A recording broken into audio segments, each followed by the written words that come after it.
Hey everybody. So when I first made this channel, I made like a point to myself, and I mentioned this in like an early review that man, it's fucking hot in this room. It's fucking hot here in New York, man. It's been like 90 the past 2 days, and I'm in on air conditioned room. It's fucking hot in here, man. But I said at the beginning of the channel in one of the reviews that starting off a horror review channel is hard, especially with how many are out there, and great ones that are out there, like ones that I've been following for years. That I've even a few that I'm friendly with the channel runners and stuff, and I'll talk to them every now and then. But I made like a vow to myself that I wouldn't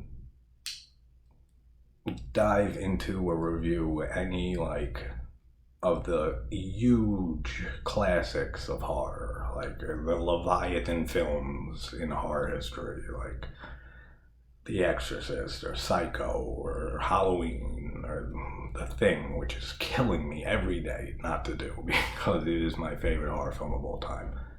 Like in my top three films in general of all time. And just for the reason of that, what else can be said about these movies? Like, and the list goes on, you know, the Omen, and so many classic movies that have been talked about for decades and decades, up to 50, 60 years now. What more could be said about them? But then, of course, this is my channel, and I can say my own personal thoughts and everything, and that's why people have review channels and stuff. So finally, I just said to myself after I was watching last night just randomly, you know, Tubi like auto plays like another movie after a movie's done, and Evil Dead 2013 remake came on, and I haven't seen that movie probably since it came out in theaters. I saw it in theaters, and forgot just how great that remake is. Like remakes for me, especially like from the 2000s forward, just suck. Like most of them are terrible. The Friday the 13th remake, I did not like at all. Nightmare on Elm Street remake was terrible. The only two remakes that I can think of, the Child's Play was terrible, and that's one of my favorite franchises in horror. In horror, is the Child's Play franchise. There is nothing that Don Mancini can't do right. Like, not everything he touches is fucking gold, in my opinion. I love every single one of the films in the Child's Play franchise, except for the reboot, the remake, which was terrible. Even the TV series was phenomenal. I love Chucky. I love that me and my family used to chase my younger sister, around Blockbuster with the fucking VHS covers with Chucky's face on it. She was horrified of him. We used to torture her, man. He was fucking following her around and stuff, chasing her around Blockbuster. And this is like, she was like 4 or 5 years old. She's 3 years younger than me, so like, and we would do, and my parents too, like, we'd all like pick items, like, one of us would have like Child's Play 1, other Child's Play 2, Child's Play 3, and we'd be chasing her around Blockbuster and just scaring the shit out of her, man. I'm sure she's traumatized to this day about that. But it's just funny memories with that. But one of my favorite franchises. But the only two remakes I can really say that are great remakes is Texas Chainsaw Massacre from 2003 and the Evil Dead remake. Excellent remakes. Like, really, really good. Those are the only ones that come to mind. I'm sure there's a few others, but that's basically the only ones that come to my mind at the moment and when I was thinking about this earlier. But let's talk about The Evil Dead, directed by, it just doesn't even need to be said. I mean, it's Sam Raimi, man. I mean, in my opinion, Raimi is an absolute genius. He is one of my favorite directors of all time.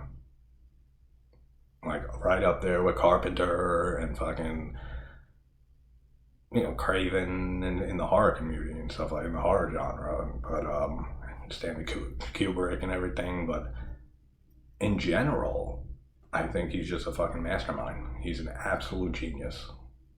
Like everything Raimi has done is brilliant. And that's why I said I've been putting off doing these major classic films. Because what can you say? Like, what can you say about The Evil Dead at this point in 2022? Like, it's the fucking Evil Dead, dude. Like, it's one of my favorite horror movies of all time. Like I said, The Thing is my favorite horror movie of all time. This is probably, it's absolutely in my top 5. Probably in my top 3. And I love the whole franchise. And there are very few franchises that I love from the very first installment to the very last installment. Which I said, Child's Play is one of them. It has the remake. I just pretend it doesn't exist, but it does exist. So that takes it down a tiny little notch.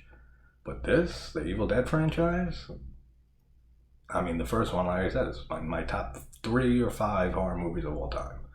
Evil Dead 2 is right up there. Like, it goes back and forth. Like, it's unbelievable, that movie. Army of Darkness, same thing. And then the remake. Excellent remake. Then Ash vs. Evil Dead, the TV series, amazing. Like, everything that Raimi had done, Drag Me to Hell. I'm not even big, I've never been big into superhero movies or Spider-Man, Batman, anything like that. Like, I grew up watching some of the older Batmans and stuff like that, like with Val Kilmer and Nicholson as the Joker and everything. Yeah, great, but it just doesn't do much for me, which is, I see there's so many Marvel movies nowadays and stuff, and it's just absolutely does nothing for me. I don't think I've seen a Marvel movie or a superhero movie in like at least a decade. It's just not for me. Like, I'm just not into that. People who love it and stuff, great, man. I'm so happy people enjoy that stuff. Just not an interest of mine. But even his Spider-Man movies and stuff, I mean, he went from doing this small independent movie with The Evil Dead and went on to direct fucking Spider-Man, fucking trilogy, that are still regarded as like some of the greatest movies ever made. Like, profit-wise, everything. Like, unbelievable, like, with Raimi and stuff. And I don't want to dive too much into like his career and stuff like that, but just, he's an absolute mastermind, in my opinion. Every single just thought that comes into this man's mind is genius. Like, just, I'll talk about more as I get on. So, obviously, starring the amazing, just as much genius Bruce Campbell, who they were best friends, since I think it was middle school or something, or even younger than that, Raimi and Campbell. But let's get into the movie. It's been already 8 minutes. But, so just the opening shots of this movie with like the POV shots and stuff, going through the woods and just like going around the trees and everything like that. That's just genius, dude. Absolute genius. Like, we've seen POVs done so many times before that, but the way Raimi like handled the POV of like the demon or entity or whatever you want to fucking call it in these films was just so inventive and so just like ahead of its time, man. I mean, all the camera work in this movie is amazing. It blows my mind. And like I said in other reviews, I don't watch too much behind the scenes stuff on films and horror movies, especially unless it's like a real favorite of mine and stuff.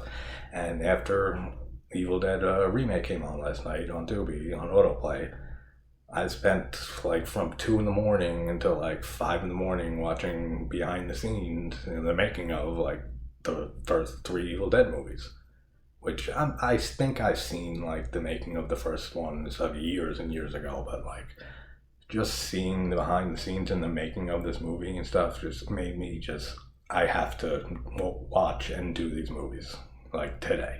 Like now, like it has to happen. Absolutely.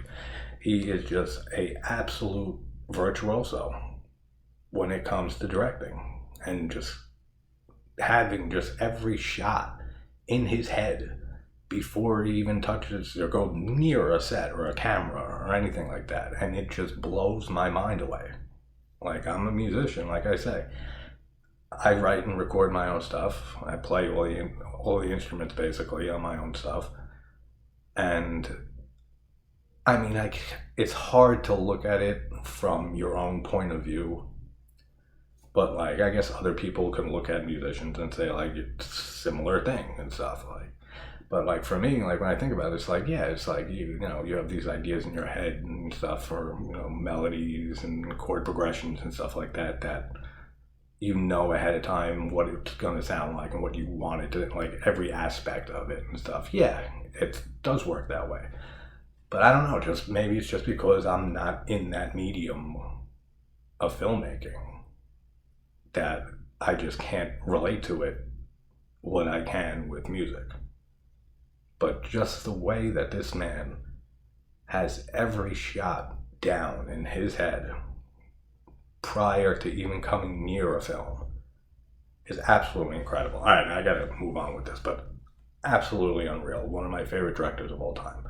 And he deserves every bit of recognition he's gotten throughout his career and just the major blow up and success of his career as the years went on after this movie.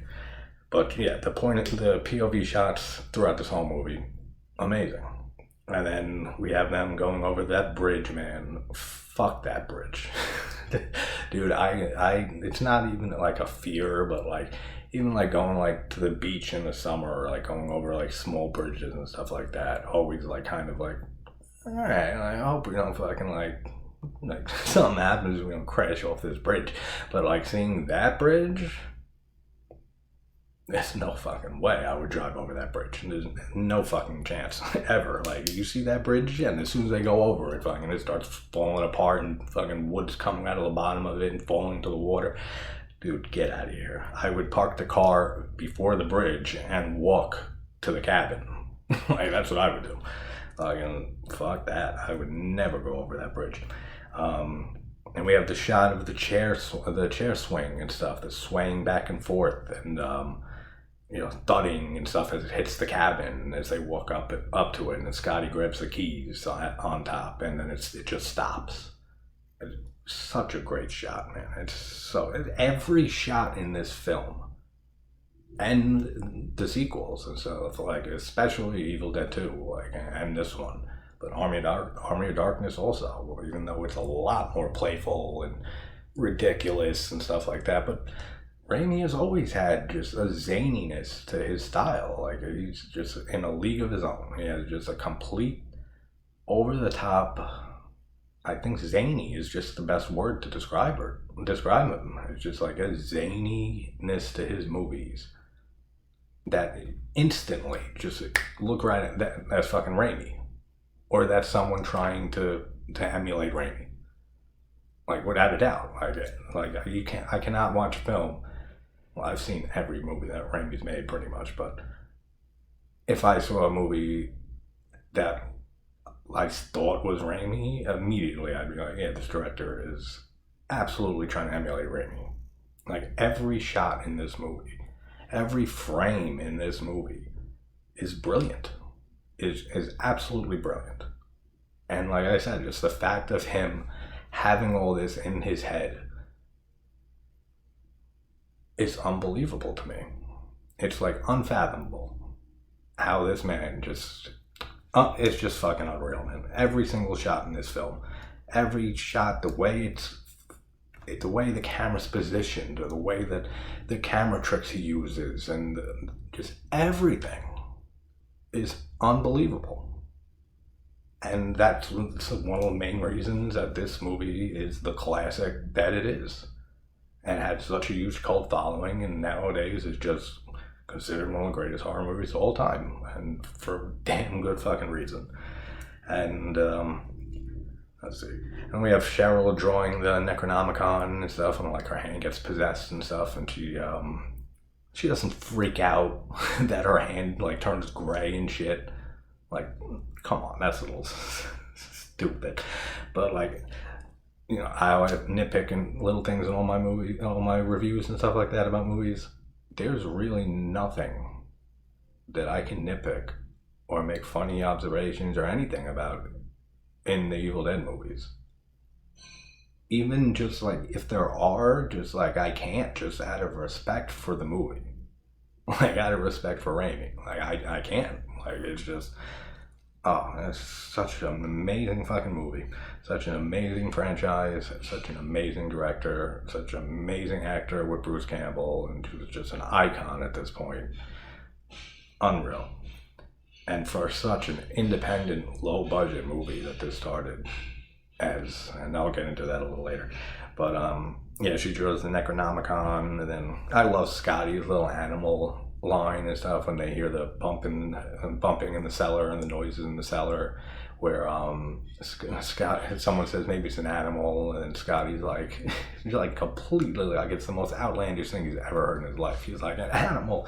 Yeah, that's the stupidest thing I've ever heard in my life. And then one of the other girls says like, maybe it is an animal, and then he just immediately just like, yeah, I guess maybe it's an animal. Even though he's being like sarcastic a bit, because then he hands the flashlight and says like, you go check it out just in case and stuff. But I love that line, that's so funny. And then they go down to investigate the cellar and stuff, which iconic. The cellar, the entire cabin is just absolutely iconic. Like there's no other way to describe it. Like every time I see in any other movie, Cabin in the Woods comes to mind, which is a excellent movie. I love that movie so much, and I'll be reviewing that soon because I need to rewatch that movie. It's been a while, but even in that, with the cabin, and then they go down to the basement and stuff like that, immediately Evil Dead, Cabin Fever, which we know Eli Roth is a huge fan of Evil Dead. He was even in one of the making of things that I was watching like early this morning or late last night, whatever you want to call it. But any of those movies, Cabins in the Woods and stuff, anything that has a cabin in the woods and stuff, not like it's ever not been done before this movie, but immediately Evil Dead comes to mind. Like there's nothing else. Like it's fucking so iconic. The whole cabin, that cellar with the chains around it, it's unreal. Love the Hills Have Eyes poster. Like it's like a ripped up poster in the cellar when they're looking around at all the stuff, and they find the Necronomicon and the Kandarian dagger and everything. I think I remember reading somewhere that like after that, like Craven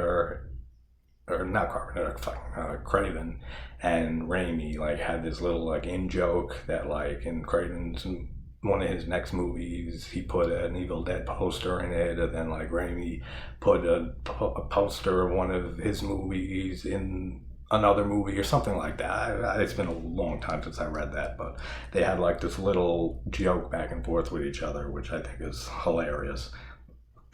And then again with the Necronomicon and the Kandarian dagger, like iconic. No other word to describe it or them. And like as a prop, and I've said this on the channel before, I think with Devil's Rejects, not House of a Thousand Corpses, which I adore that movie. That excuse me, I don't know, my throat has been like sore today. I don't know what it is. It was just from the party yesterday and stuff from my family. But yeah, it's fucking like scratchy. It could be the heat too in this room. It's so fucking hot today. And I mentioned in House of a Thousand Corpses, I said that sign that says Captain Spaulding's Museum of Monsters and Madmen would be like in my top 3 or so props from a movie, that if I can have a movie prop, that would be one of them. Necronomicon, absolutely, is another one. Like, I would kill to have that first original prop of the Necronomicon, if it even exists still, because I know in Army of Darkness, one of them, like one of the few books that they made was like stolen like at the beginning of like filming and shit like that, because even then people knew like this shit's iconic, I'm taking this shit, which is fucked up. I mean, I can see where they're coming from in a way, even though it is fucked up. But absolutely in the top like 3 props that I would want from a horror movie, or top 5, something like that, because the spider head cast from The Thing is absolutely one of them. And Jason, if you ever watched this, the guitar drill from Slumber Party Massacre 2, I will get it before you. Absolutely. Fucking if I hit the lottery and stuff, or you plan to hit it, like you said, I will get that fucking prop before you get it. If you ever even see this, but absolutely, I will get that guitar gel. That is such an amazing prop as a musician and just as a horror fan. Awesome. Then we have the tree rape scene, which is just so crazy, man. When I first saw this movie, when I first saw Evil Dead, how old was I? Like 10, 11, like something like that. I was young, man. It was like before I even knew like what like rape was or like sex or anything like that. Like, like in detail of like, fully grasping the concept. And seeing that scene was just like, what the fuck is going on? Yeah, it was fucking disturbing, man, and it still is and stuff. Just the way it's done, and just the fog and everything in the woods, and just like the tension that builds in that scene of just, it's coming, like like before even her legs are spread open and stuff, as like the vine's coming close to her and starts wrapping around her arms and everything, and then like the vine slowly like comes like it's about to go between her legs, but it wraps around her leg instead, and then like another one comes and you think it's going there but it doesn't and stuff. Like, what a fucking great way of building tension, man. Like, you're just waiting there just saying, come on, like I know this sick shit's about to happen. Like, and then you just get that big branch after her legs are spread open by the vines that just comes in and just fucking rapes her, man. Like, fucking like, it's such an insane scene, dude. It's so ridiculous. But it's another infamous scene. Like, everyone who's seen The Evil Dead and stuff, this is like one of, if not the scene that they remember, is the tree rape scene. Which is just an insane concept, man, as it is. Just like being raped by Mother Nature, being raped by the fucking woods. Like, who the fuck comes up with this shit, man? Raimi he's just so insane and genius, man. He really is. The sound design in this movie is phenomenal. It's excellent. Like, it does everything. Just all the sounds in this movie, and just if it's as simple as like when the chair swing fucking crashes through the window, or just the deadite voices and everything, or just creaking down the cellar stairs, just everything. All the sound design is amazing in this movie. Just unreal. Like, there's not going to be anything negative I'm saying about this movie in this review. Like, nothing. Like, basically nothing. And then the shot of Cheryl being chased back out of the woods, back to the cabin with the POV and stuff, like chasing after her and stuff, the entity, or whatever you want to call it. And then she's like she's at the door and she can't open, she's trying to open it with the keys, and then Ash opens the door and lets her in. And then how the POV just pans back and you hear like the like sound, it's almost like the demons are just like, oh, like I almost got her. Like, brilliant, like amazingly shot, like so well done. And then the whole card reading scene and stuff, when Linda and Shelly are doing the card things and she's fucking with her and saying like, oh, you got it, and she completely gets it wrong and stuff. And then you just hear fucking Cheryl just reading off each card, and it's getting it right every time. And then she just turns around and we get the first look of a deadite, and hearing that voice and everything. You've awakened us from our slumber and stuff. Like, dude, like, so fucking good. It's just another like infamous scene from this movie. It's our first look at a deadite in the Evil Dead franchise. Just unbelievable. And then we have the pencil stab scene, which, man, this is not like I'm a gorehound and stuff, but when I first saw that scene when I was like 10, 11 years old, and still to this day, like even just on this rewatch, it's just something about that scene, man, and that pencil stab in the ankle. You can feel that shit. Like, you can feel it through the screen. And it makes me just, oh God, like every time. Every single time. And just the way that Cheryl sits up, like when she's on the ground, and then she just like sits up with the fucking pencil in her hand, but she sits up like so weird and like awkward, and like like bravo, man, to the actress. I forget her name, but the way she just sits up like that is so creepy. It's like so otherworldly. It's like demonic, like it should be, and it's such an amazing scene. And then just the pencil stabbing and twisting and the blood coming out and stuff. And again, this is on such a low budget movie where pretty much no one knew what they were doing. Like no one was on a film set before this, like except for like I think one or two people.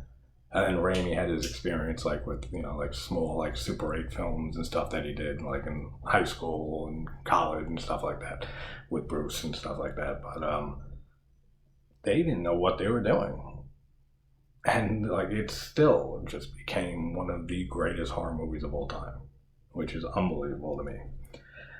And then we have another iconic line with what's her name?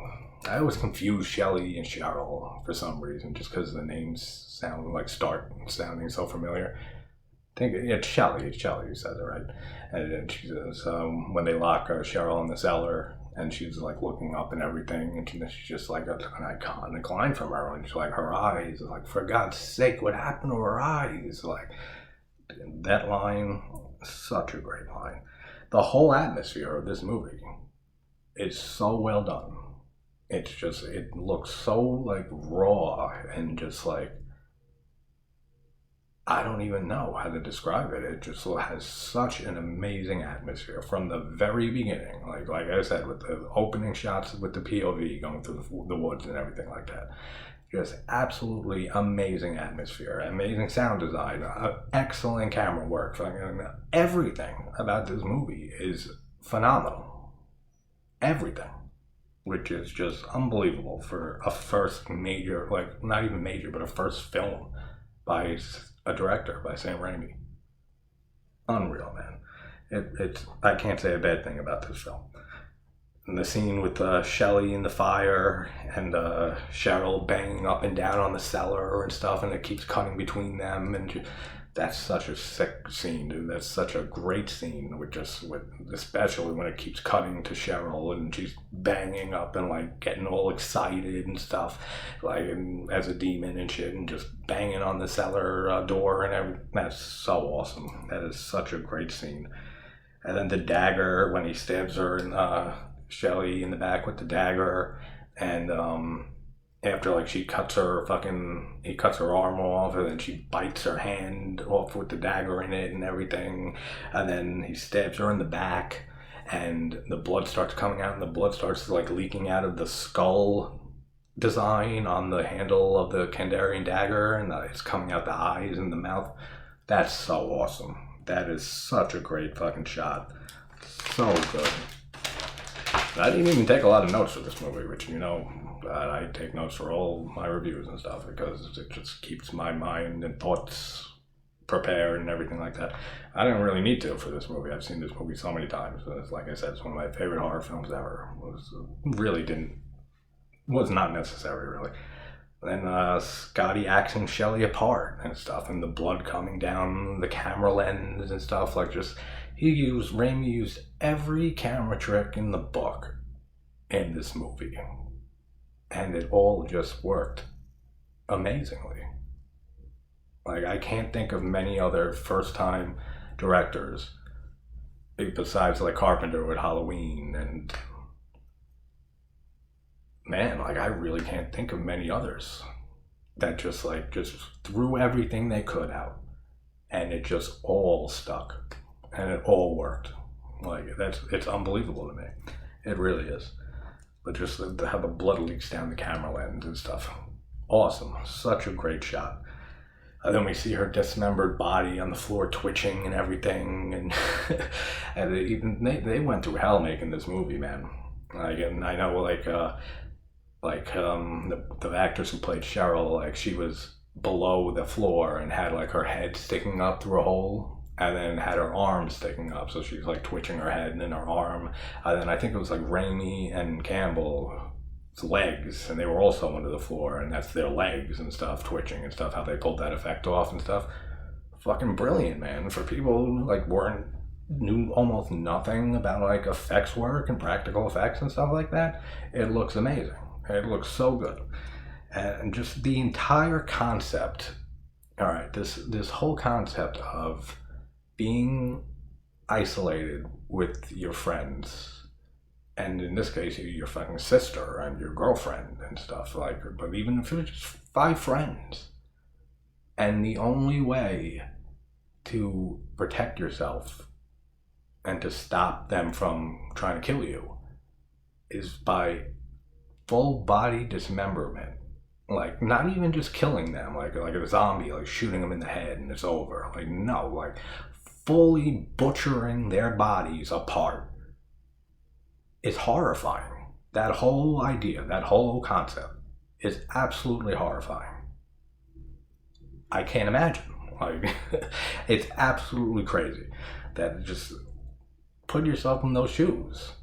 Like, that you're with all 4 of your friends, like best friends, or girlfriend even, or sister, whatever you want to call, whatever you want to put yourself in the shoes of.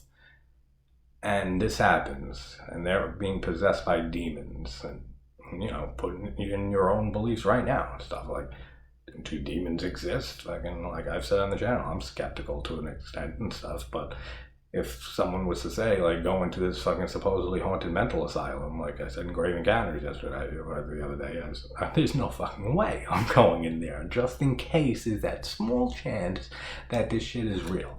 But in that situation, in their shoes, like, you would never think that demons or anything like that is actually real. Then this happens, and your brain can't even comprehend what's going on because you've never been confronted with anything like this. It's all been, like, you know, in films and TV shows and fantasy to you your whole life. And it contradicts everything that you know about life. And yet it's happening right in front of your eyes. And the only way to save yourself is to fucking dismember and butcher the bodies of your best friends or girlfriend or sister or brother, whoever. What a fucking terrifying concept, man. That is so fucking scary. Like I said, I don't get scared by movies, man, but I try to put myself in their shoes and, like, think of what it would be like in these characters' positions and stuff, and what their thoughts would be and how they'd handle it and what they'd be feeling. And what a fucking, it's so horrifying, man. And the gore in this movie, yeah, it's not the best. You know, the makeup for the deadites and stuff, and like when they were making this movie and stuff, like the guy who was doing the effects and stuff, he was putting like plaster of Paris and but some other thing that like even says, like he said on the can, says like do not apply to skin or anything like that, and he's putting it on all these actors and actresses' faces to fucking put prosthetics on and stuff. Like, these people went through hell filming this movie, man. They really did, and they all say it, like in the interviews and like making of and stuff. The absolute hellacious conditions and environment that they had to deal with while filming this movie. But like, even though the gore doesn't look amazing, it still just works, because like I can suspend disbelief when I watch this film every time I watch it, because I just say to myself, well, they're possessed by this demonic presence, these entities.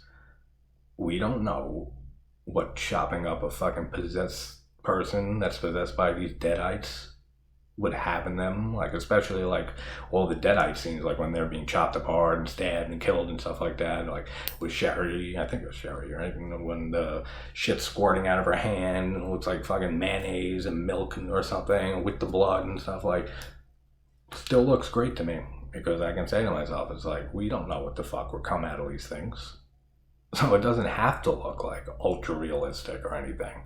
It works so well just the way it is. And then we have possessed Linda and her laugh, man. Like, when I first saw this at 10, 11 years old, that shit scared the hell out of me. It gave me nightmares. Like, just her look, like she looks like a clown almost. But like, and then with her cackle, laugh and everything. Dude, it was definitely one film growing up that gave me nightmares, like upon watching it for the first time. Like, Linda scared the shit out of me. when she gets possessed in this movie, and just her laugh and everything, and the contacts that they wear in the eyes when they become possessed and stuff. Like, they couldn't see; they were blind, like completely blind whenever they had those contacts in. And they weren't like contacts of today, like you just plop them in. They're soft contacts. You had to like apply them with like an applicator, like Greg Nicotero was saying in Making Up and stuff. Like, you had to apply these hard contacts and like jam them into these actors' eyes. And you couldn't see a thing. They were fucking blind. And I think it just even added more to the performances and stuff. That it just, the way they walk and the way they move, the deadites and everything, it's just so unsettling and so creepy. And just like some shit that people never saw before when this movie came out. Like, so many things in this movie was just so original and inventive that even Stephen King was like a big reason that this movie took off when it finally did. Because he fucking it was on the original cover and stuff, saying that the most ferociously original horror film of the year or something like that by Stephen King, author of Carrie and The Shining. So it was like early into his career, but he already had The Shining and Carrie under his belt, and people respected the hell out of him already, and that helped immensely get this movie propelled into an audience that would enjoy the hell out of it and make it become what it's become today. Like, so, I mean, I love Stephen King to death. He's my favorite horror author. I've read probably 75% of his books and everything, his short stories, everything. And God bless him, man, for just his work and for this movie and for other movies and stuff that he's raved on and stuff that helped get those movies recognized. Which, bravo, Stephen King. Let's see, Linda and the fingers and stuff. The scene with like Ash beating Linda in the face repeatedly when she's just like sitting up and laughing, and he's just like beating and smacking her in the face like that. I don't know what it is about that scene, man, but I just feel like you would not see a scene like that today in a horror film or any film. And of course, I mean, there's still so many, every horror movie and stuff, with women being brutally murdered and attacked and raped and fucking all that. But just something about that, the way that it's shot. And maybe it's the fact that, like I said, like the makeup doesn't look super realistic at all. That it just looks like light makeup on just a regular woman. And he's just beating her in the face. Like, it's fucked up. Like, it's disturbing a bit. And I just feel like the scene like that, like, just like that scene, like, if this movie came out today, they would have a field day with that scene. Like, the extreme feminists and, like, the politically correct people and that whole movement, which I just did a whole video about, all that shit, fucking would have a field day with just that scene alone, let alone everything else that happens in this movie, with the tree rape scene especially and everything. But something about that scene, like every time I see it, I'm like, damn, man, like I don't think that scene would last in this movie if it came out today. Like, it's just something just seems like too real about it. And like I said, it's probably because of the makeup and stuff, and she's not too distinct as a demon and not a woman. Like, she still just looks like a straight up woman, like with just makeup on her face. And I think that's what makes me think that. And so, I don't know, maybe it's just a me thing and it makes no fucking sense to any of you. So, but that's just how I feel. Every time I see this movie, I see that scene. I say, man, like I've been saying, like the horror and conditions these people went through making this movie. Like, I think it had, what was it? I wrote it down. Like a $250,000 to $350,000 budget. And they were in this cabin in the middle of nowhere that had no electricity, no running water, nothing. There was no trailers for actors or anything like that. There was nothing. Like, and that just the conditions they had to deal with, and just like everyone in this movie, like not complain, but like reflects back and says like, it was fucking hell making this movie. Like, it really was. And they're all so fucking glad that they went through it. And then especially Campbell. And not so much in this, but in, Evil Dead 2 and in Army of Darkness. Dude, this guy should get an award for like the most painful performances in the horror genre, like ever. Like he's just, and Raimi just loves fucking with him, man.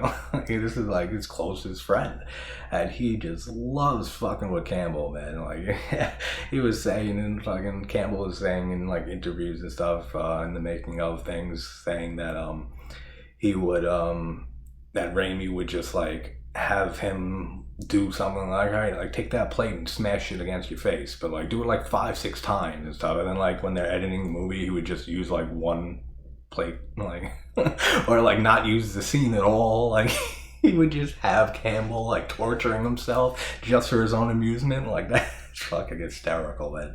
Like what a great friendship to have, like to have that type of relationship with. That Campbell will do anything that Raimi says. Like but just him fucking with him and like just torturing his best friend like in all of his movies, like it's hysterical to me. That's so funny. That's hilarious. And then with the whole "we're gonna get you" with Linda and shit, again, that shit gave me nightmares. Like with Linda's whole possessed character just creeped the shit out of me as a kid. It's just so, and that's another iconic line from this movie. Like the "we're gonna get you" thing, like amazing. Like and we have Ash beating Linda with the piece of wood in the outside the cabin and everything, where he has the whole dog and stuff. And the actress said too that Raimi came up to her like he loved fucking with everybody. Raimi, he was a fucking sick man, fucking a sick genius, man. And it takes being a little sick to be a fucking genius like that.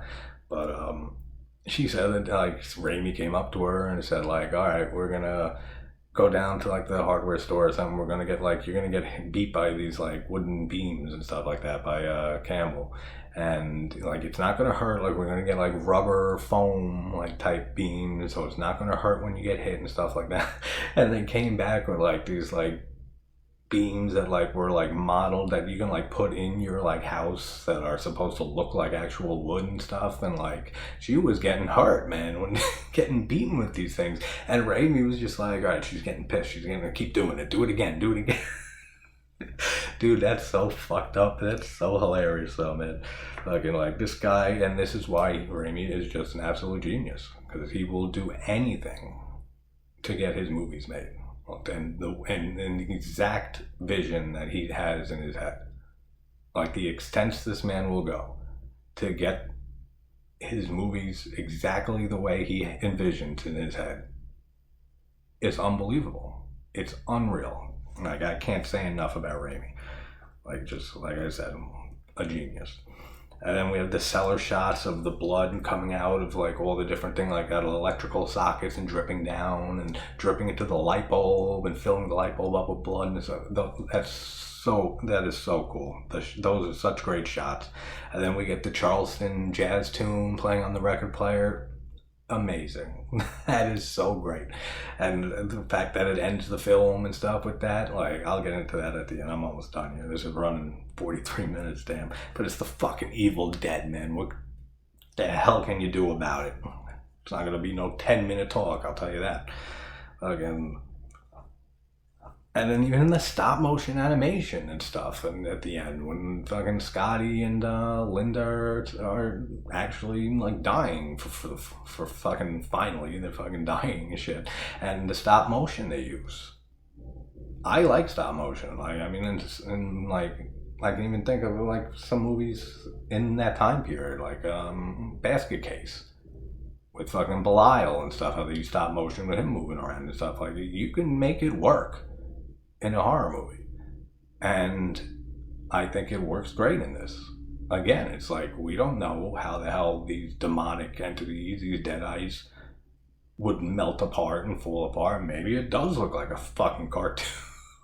Who knows, man? But it just works. It just, everything about this movie works. And then the arms ripping and coming out of their bodies and stuff as they're melting and stuff, as the book's melting in the fire and everything. So good. Then the ending shot POV of just going through the back of the cabin and coming through the whole cabin, out the front door, then right up to Ash, assuming, before there was any idea for a sequel and stuff, like assuming that he got killed and stuff, he was dead. And then we just have the Charleston jazz tune that ends the movie, which I can't think of many other movies to have a better credit song than this movie. Like, you hear that song, man, that old jazz tune, and immediately Evil Dead comes right to mind. Like, absolutely. And it's so infamous at this point. Like, anyone who's seen this movie and they hear that jazz tune for some reason, it's immediate Evil Dead comes to mind. Like, another movie that I can think of that had just an amazing end credit song, and it's not even like a full-on horror movie, it's just Excision from I think it was 2012, I want to say, which I will be reviewing down the line for sure. I love that movie with Tracy Lords and Annalyn McCord, where she's all like the fucked up young girl with all these demented thoughts and stuff like that, and wants to be a surgeon and everything. I'm not gonna like spoil it or anything for people who haven't seen it, but just the end credits song for that, I think, is perfect. Like, the perfect fit to end that movie. And there's not many movies I can think of that just have the perfect ending song to end the movie. That just, like, as soon as the credits roll and that song comes on, you're like, it just fits completely with the whole rest of the movie. And for some reason, man, the fucking Charleston jazz tune at the end of Evil Dead just works amazingly. But alright, this is going on a little long, but what can I say? It's the fucking Evil Dead, dude, by Sam Raimi with Bruce Campbell. Like, and we'll talk about Sam Raimi's career a bit and stuff like that. So, but I will be looking. I'm probably just gonna fucking rent or buy them online on Amazon for Evil Dead 2 and Army of Darkness, because they were on HBO Max like a month ago and now they're gone. So I'll probably just end up renting or buying them, because I don't have a lot of physical media anymore. Like, I really don't. Like, I kind of just... And I've never paid for music, like, ever. Like, besides, like, when I was really young and collected, like, CDs and stuff like that. Like, once Napster and Kazaa and all those things, anyone in their, like, late 20s or 30s, like me and stuff, will remember, like, once those came out, I never spent a dime on music ever again. It went from those stupid apps to torrent sites, and I have terabytes of music. Never paid a dime for any of them. And it turned out the same way with movies, except not like illegally getting them. It's just streaming. Once streaming started with Netflix and everything, that's how I watch the majority of my movies. Like, most of the DVDs I have behind me and stuff are like the few horror DVDs I have anymore. I still have some, and I still have some old VHSs and stuff. I was looking for Blood Rage the other day when I reviewed that last week, and I couldn't fucking find it. I'm going to try to find that, because I want to just see that VHS cover again. But, alright guys, I'm going to watch Evil Dead 2, and I'll be back in a little bit to be discussing that amazing movie as well. So take care, and I'll see you in a bit.